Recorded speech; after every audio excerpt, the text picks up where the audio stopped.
The kindest people are often the ones who carry the deepest wounds because they spend so much of their lives protecting everyone else's feelings that they forget to protect their own. Maybe this is you right now. You keep saying yes, hoping someone will finally appreciate your kindness. But every yes leaves you a little more empty. But what happened next? Nobody expected. Every morning before sunrise, an old monk named Tenzin swept the stone courtyard of a quiet mountain temple. The air was cold enough to sting his hands. Pine trees whispered in the wind.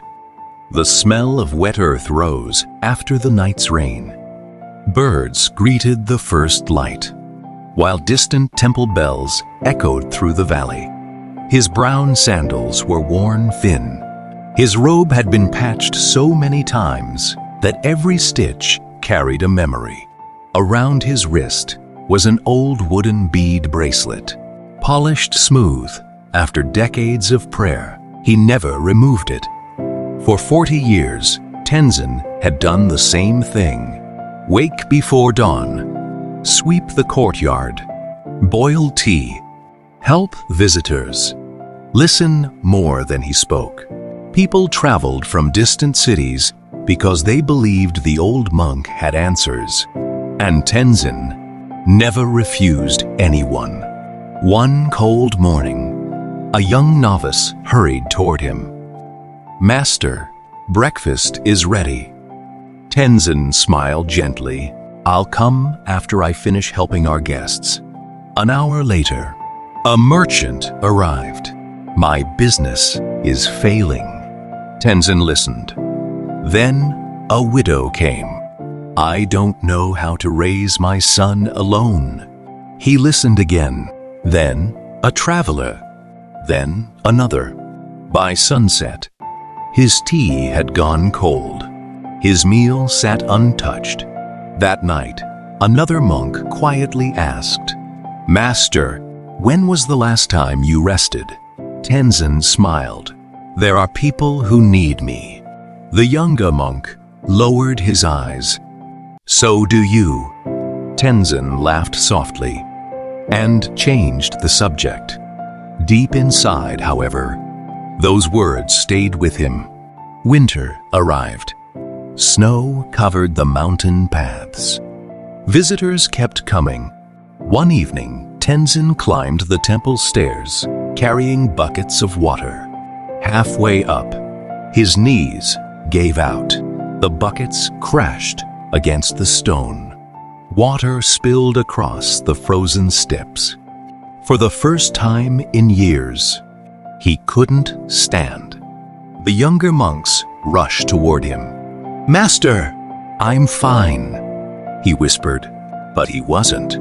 That night, he sat alone beside a small oil lamp. The room was silent, except for the crackling fire. His wooden bracelet rested on the table. He stared at it for a long time. His hands trembled, not because he was old, because he was exhausted. A memory returned. 40 years earlier, his own teacher had once told him, "Compassion without wisdom becomes self-destruction." Back then, he hadn't understood. Now, those words echoed louder than the wind outside.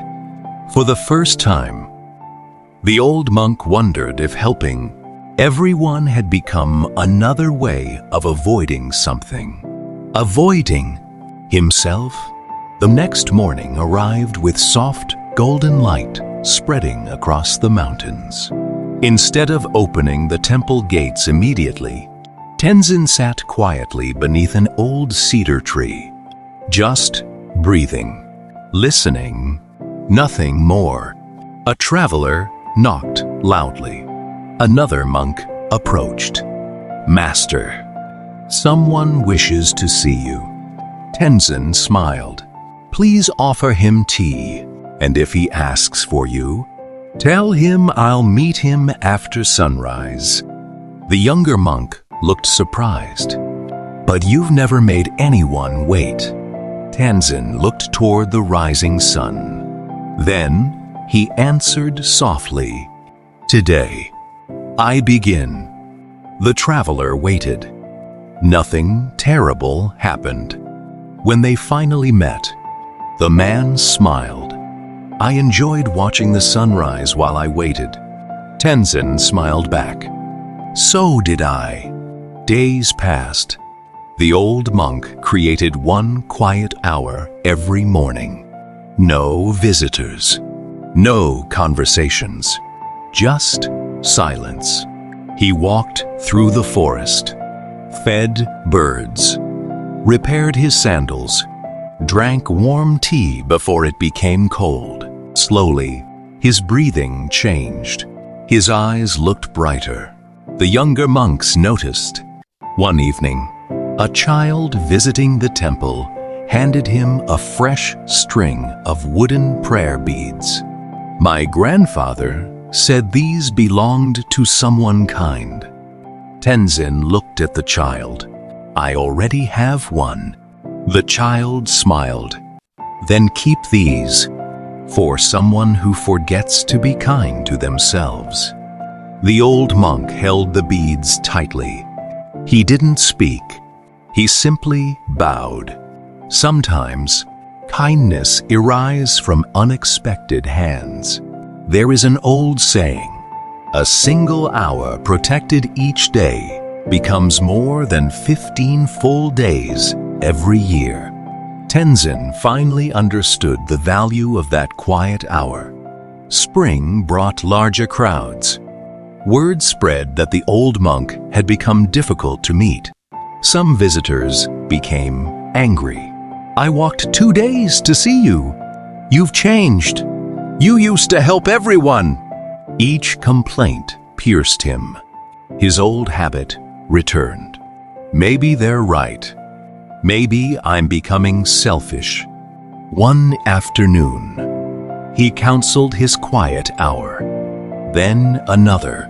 Soon, his tea was cold again. His meals untouched. His shoulders heavy. The younger monk approached carefully. "Master." "Yes?" "You look tired again." Tenzin sighed. "I don't want to disappoint people." The younger monk smiled gently. "You taught us that truth is kinder than pretending." The words landed heavily. That evening, Tenzin reopened his notebook. Inside was a sentence written decades earlier by his teacher. "When you cannot say no, your yes loses its meaning." He closed the notebook slowly. Tomorrow, he would choose differently. Heavy rain fell across the mountains. Lightning flashed behind dark clouds. A wealthy noble arrived, demanding immediate advice. "I've donated enough money to this temple. I shouldn't have to wait." Another monk whispered, "Master, should we make an exception?" Tenzin looked toward the storm outside, then toward the room where exhausted monks were preparing dinner after working all day. Finally, he smiled. "No." The noble's face hardened. "You refuse me? I welcome you. But I won't abandon everyone else to satisfy one person's urgency." The noble stormed away. Several monks feared donations would disappear. The temple was already struggling. That night, the rain continued. No one spoke during dinner. Tenzin quietly repaired his old sandals beside the fire. His wooden bracelet rested beside him. For a moment, he questioned himself. Had he made the wrong choice? Just before dawn, someone knocked softly. The younger monk opened the gate. It was the same noble. He bowed deeply. I've spent my entire life buying people's time. You're the first person who refused. He paused, then said quietly, I think I needed that. He placed several bags of rice outside the temple, not as payment, as gratitude. Then he quietly left. Tenzin watched silently. Sometimes, the greatest kindness isn't saying yes. It's having the courage to say no, with peace in your heart. 6 months later, the temple looked much the same. The same bells, the same trees, the same quiet mornings.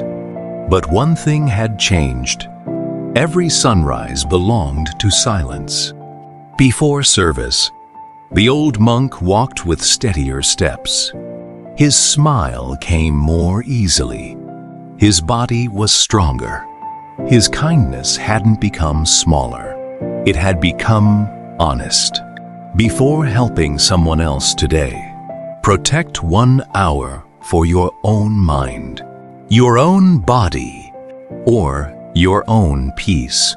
Because the world doesn't need a version of you that's constantly exhausted.